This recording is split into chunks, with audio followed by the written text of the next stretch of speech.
Hello everyone, welcome to another episode of Round the Fire with Momo. We are with Ziya again today. Hello Ziya. Hey there. We're going to talk about two interesting topics. One of them that we are not going to talk about is in fact the fact that Bitcoin reached 100,018 US dollars per coin. Uh, that was a very uh, kind of consistent, non-stop surge till that price. So, congratulations to everyone who has hodled, who has understood the value of it, and keep hodling. But the two interesting topics that we are going to talk about are a very huge transaction about 10,000 bitcoins, almost exactly equal to 10,000 bitcoin, that was transferred after 14 years of being dormant. And Ziya wrote this tweet about, and we are going to talk about that and this transaction in general. I'm going to share the tweet. Very interesting address. The owner of this address, not sure, but very likely, lost thousands of bitcoins in Mt. Gox. They were an active BitPay and Mt. Gox user in 2013. And you have shared a tweet by Bitcoin Magazine, a dormant Satoshi era address moved 10,000 Bitcoin worth over $1 billion after 14 years. And when we click on it, this is the address. This is one of those legacy addresses that starts with 1 and 10,000 Bitcoin received to this address. What do you have to say to share with us about this address and this incident after 14 years, coins moving? And how did you come to realize that it was probably related to Mt. Gox? The first thing that came to my mind was that probably there was an address reuse. This address was used for other transactions traced to Mt. Gox known addresses, and that's why you know it. So, I'm curious to know how you figured that out. Yeah, that's actually it's an interesting. It's not an incident. It's mostly that people are moving like there's someone or a team or a group, we don't know, that is moving 80,000 Bitcoin in different addresses. So this is one of the addresses, and these coins were considered probably by some even like lost coins or something, because they were sitting for so long and not moving, that a lot of people didn't consider these coins to be like active or something. And then I was like, so the thing is, when somebody moves billions of dollars like publicly on a database that you could just look up, which is the Bitcoin blockchain, people are gonna get interested and try to just figure out who is this person, why are they moving this money now, and things like that. So I can't say that I found out like very significant things about it or anything. It's just like I was just curious to see like who that person is. I didn't come up with a conclusion to who that person is. There's rumors of some people saying that it could be Roger Ver. There's also other rumors talking about like probably like they say like maybe Russell Bricht, maybe I don't know someone. So these are all either rumors and there's no facts behind them. There's no hard evidence for these things. What I've noticed personally, I was like going through the addresses that funded that 10,000 Bitcoin transaction to that address that you shown me, and it seems that they've been a miner using Slushpool in 2011 or something. They were also users for places like BitPay and also for Mt. Gox. But like BitPay and Mt. Gox, that's like on their addresses that spends later. Like it's like the address that funds the this transaction with the 10,000 bitcoins. So here's the source of that 10,000 bitcoins is likely the same person. It's just like they moved in different addresses. So I was looking into the source and how where does the source move their have moved their coins in the last 15 years or something. So there were only a few traces. I did take a look at those, and it seems that in 2013 they were like active using places like BitPay and Mt. Gox. And we know like Mt. Gox thing happened like I think late 2013 or early 2014 or something like that. So somebody sending thousands of Bitcoin to Mt. Gox at that time could potentially be someone who held the coins there and lost their coins there. So this is also one thing that I just wanted to note, that maybe they have lost coins there. And which is interesting to see, like somebody has 80,000 bitcoins and also lost probably a few thousand.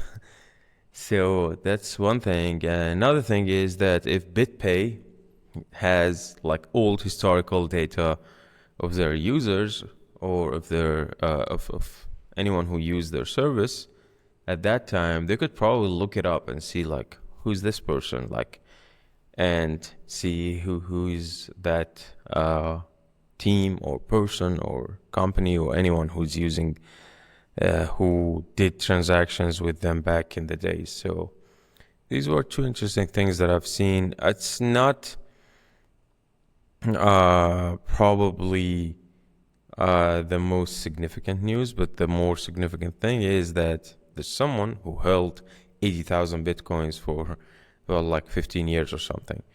So that's probably the most important thing here. And yeah, and it's like, it's interesting to see that they moved the coins. They didn't like sell them or something. They just moved them to another address.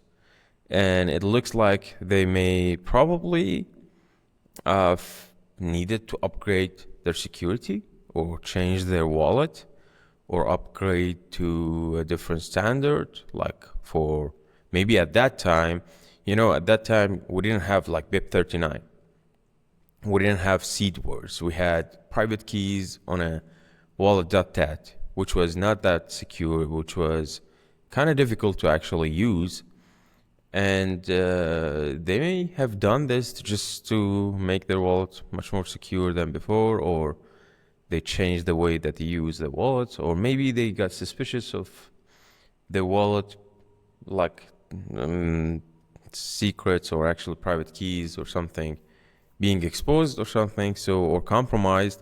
So that's why they just felt that they need to change the wallet, probably, because it didn't make sense to just move the funds after 15 years to the same to another address from the same wallet, right? So that's what I consider about like why this person moved the funds, because I don't see, maybe they did this and I didn't notice it, but I don't see them like going anywhere and sending or selling their funds or something. So yeah. Every once in a while, some events like this happens, and makes everyone curious and also amazed that someone has been sitting on so much Bitcoin and they haven't touched them, moved them for a long period of time. Which, in me sometimes makes me kind of think that maybe Satoshi is alive, has access to his keys. So because in my head he's either dead or he's intentionally, or maybe by some mistake has lost access to his original coins, and that's why they are not moving. But maybe there are some people with over superhuman willpowers who can sit on so much wealth and not use their old coins. Maybe they are using their new coins but not their old ones. Well, these are some interesting things that comes to mind, and people you suppose that some addresses might some coins might be lost and belong to addresses without any private keys, but they don't. They just belong to some people and the private key is there. Another topic that I'd like to discuss is your tweet about Ashigaru. Ashigaru, as probably some audience know, is a successor of the good old Samurai wallet. And this is also led by, I suppose, an anonymous team. And they have started their Whirlpool. And the EU has posted this on June 25th. Ashigaru Whirlpool unspent capacity is about 2.5 Bitcoin, 2 days post-launch. I want to know about the significance of this number. How big is 2.5 Bitcoin in terms of providing anonymity for the users, and accumulation of this amount in 2 days? Is it good? Is it a quick growth or is it a slow growth? And what are the updates on this matter are? Yeah, so first of all, you need to probably show the updated versions. There's an update. So it's down there, yeah. So I June updated this a few 30th. days later. Yeah, this one shows actually 21 Bitcoins as total unspent capacity. So it's 21 Bitcoins. And the thing about it is that there's about like 261. So I actually did a mistake there, and the x-axis is like this. So it's like it's the shapes on the graphs are moving towards left, not right, which is usually Oh, like they move toward okay. right. So yeah, Makes it's sense. it's a little bit it looks stupid now, but it's like, yeah, you should look at the left side, and it's like we have like about 261 UTXOs at that time, and we have about 21 Bitcoin of unspent capacity. So what do these things mean? So the first thing to explain here would be that to say like what's CoinJoin. So CoinJoin is a way to join other people in actually combining their Bitcoin together, and then actually all again distributing it again to their own to themselves. So this way it would like give users some privacy. It's a privacy tech for Bitcoin. It's been around for at least like 6-7 years now. And yeah, so this is how it works, and it's basically that. So it's just like as if you've taken like, if you have like a $20 bill, if somebody else has a $1 bill, and if someone has a $100 bill, and they just all agree on putting all of that into a single box, and then all take only $5 or I don't know, $10 bills only out of that box. So now we don't know which which bill belongs to which person, because if initially I had a $100 bill, and that means like I'm kind of identifiable by the amount, because that's the person who had the $100 bill, that's the person who had one $20 bill. But now if everybody has like $5 bills, I need to have like $25 bills or something. So you cannot like make you cannot understand, like you cannot identify which $5 bill belongs to which person, because everybody has $5 bills. So this is like how it works. And the the interesting thing is that, well, Ashigaru is a wallet that launched a few months ago. It's a fork of Samurai Wallet, which Samurai Wallet was started working, I think, operating since 2017, 18 something. Actually, maybe even before that, probably 2016. And it's been around until like 2024, where there was a crackdown on their team, and with different like accusations. Right now they are going through a legal process and everything, and the lead developers are actually detained.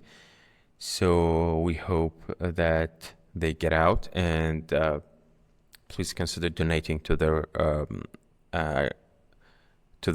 fund for legal defense, which is called like Free Samurai. So Ashigaru is continuing that path. They forked the software, they changed a few things. They at the start they actually didn't have Whirlpool implemented in the software, but later on they actually included Whirlpool.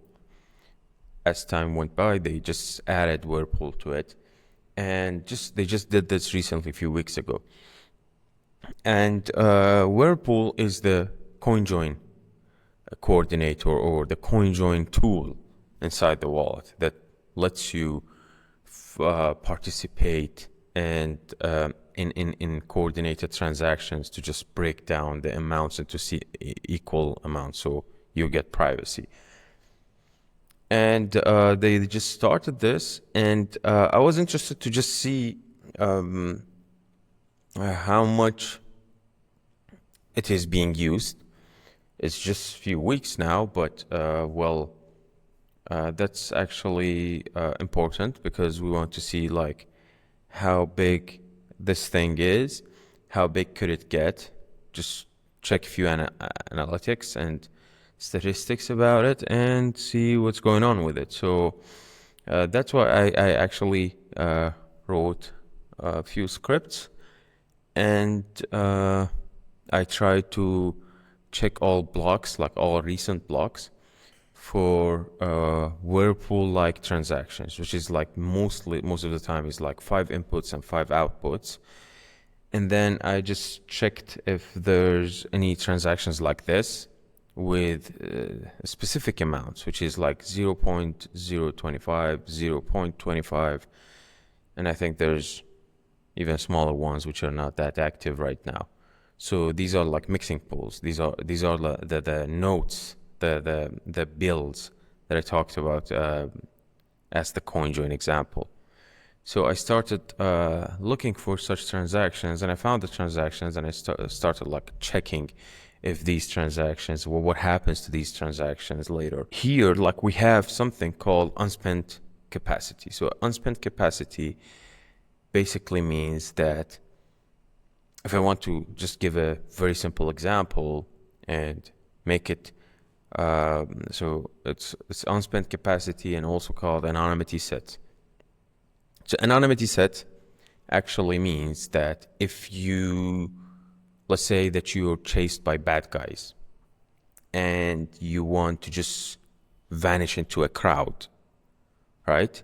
So you can go to the right and join a crowd of 500 people, and you can go to the left and join a crowd of 5 people.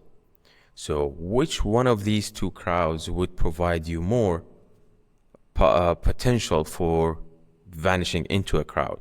So that's 501. definitely the 501. So that's actually the simplest kind of an explanation I could I could give for anonymity set.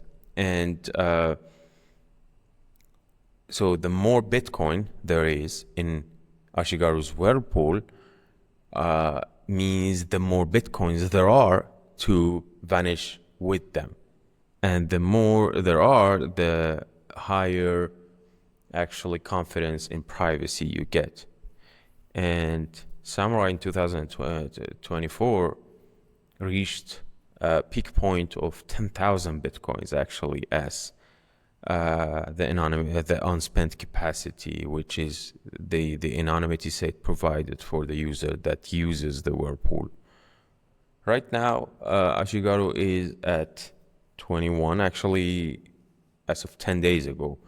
So since you asked me about it, I started running the script. It's running here, and I've seen a few different changes, but still, it's not caught up to the latest to the blockchain tip. So probably it would take some time to update all the blocks in the last few days and see what's the situation. But it's 20 bitcoins that you can actually get an anonymity set or privacy from, which is not much, but it's a start, and it should probably be increasing more and more for better anonymity. And there's also one very interesting concept, which is the remixing, or how the samurai guys called it the free riding. So, which is very interesting. It's like people, if there's an unspent UTXO, which I was tracking here to see how many UTXOs there are that are unspent, which you saw there, it was 260 something. So these UTXOs are potentially could be used, or people could just join with you for providing you more privacy. So it could just potentially be used to just to get more privacy, and also add to your privacy. So we could consider that the capacity, the unspent capacity, which is could join with you in a transaction to just give you in a CoinJoin transaction to give you the privacy that you need. So right now there's 260 UTXOs and there's 21 Bitcoin, and which probably changed by now a little bit, maybe increased, maybe decreased. So if you look at the chart, it actually shows that there was a few days after the initial transactions that started, what happened was that there was 10 Bitcoin entering the pool at some period, at some point in time, which was interesting. So that means probably there's some interest. There's some people who want to use it and just add and use the CoinJoin here. And then little by little, we had different chunks of half a Bitcoin, 1 Bitcoin, 2 Bitcoin just joining. Right now, because it's small, it's kind of possible to just take a look at these things. But if this grows even a bit bigger, it's going to just grow exponentially. And it's going to be difficult to just track what's going on there. So How much bigger? if this becomes 1,000 UTXOs, and there's going to be, I don't know, 2,000 bit UTXOs or something, and it's become and it just gets it has a few hundred Bitcoins of unspent capacity. I won't be able to give you such stats. I can just tell you that there's this much unspent capacity and there's this many UTXOs, but I don't know. I don't know about when people joined or something or just got out of it. So it's not like you can do a lot of analytics on something that is trying to give privacy and get meaningful data out of it, because you can get some general view of what's going on, but you cannot so right now I can kind of see that there's 10 Bitcoins entering, but later on that's not going to be an easy thing to do. So yeah, so that's the thing about it. So it's interesting. I don't think they will sync right now to give you an update, but probably I could give an update later, make it into a chart and tweet it again. So yeah. Hmm. How much longer do you think it's going to take for it I don't to know. sync? It's it's 3 days behind. So it needs 3 days of blocks to sync. It And shouldn't be how probably, many? yeah, that's like for 500 blocks or something. It's not that much, but I don't know. It's going slow, which is Mm-hmm. interesting. So maybe I can show you how it looks like. That's gonna be interesting probably. So you can see here In the meantime, I that am this is, praying that it syncs up and we can see the current yeah, stats too. so you can see that it's like it's checking which block. It's like this is, yeah, this block and zero new Whirlpool transactions because there's no transaction in that block that includes a Whirlpool transaction, right? So we go, and then we get to this block, which is yeah, 904285. There's a transaction associated with Whirlpool, and it is, there's two UTXOs that are spent. We can see that it just found one of the UTXOs being spent actually. So this means like, and there's like nothing, and it's like at the tip right now. It's actually at the it's working right now. It's getting, checking the new blocks for more Whirlpool transactions to just record them and see the amount and everything. So that's why I wanted Interesting to to show have a you like, view of that. Oh, awesome. So this is the script that you are running, huh?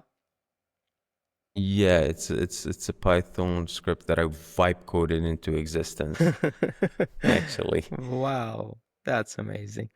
Okay, good. So we are looking forward to the updated version of it, the updated chart that you are going to get. And thank you for providing your insight into it. And all the audience, all the beautiful people out there, thanks for paying attention, staying with us, and hope you got something out of this. See you later. If you enjoyed this episode, make sure to subscribe to my YouTube channel and give the video a like. It really helps. If you're tuning in on a podcast app, I'd love it if you could leave a review, especially on Apple Podcasts. It goes a long way in helping more people find the show. You can also support me by listening on Podcasting 2.0 apps like Fountain or Breeze and streaming me some sats while you listen. Feel free to zap me and follow me on Nostr too. If you'd like to send a Lightning donation, just scan the QR code or visit my Linktree.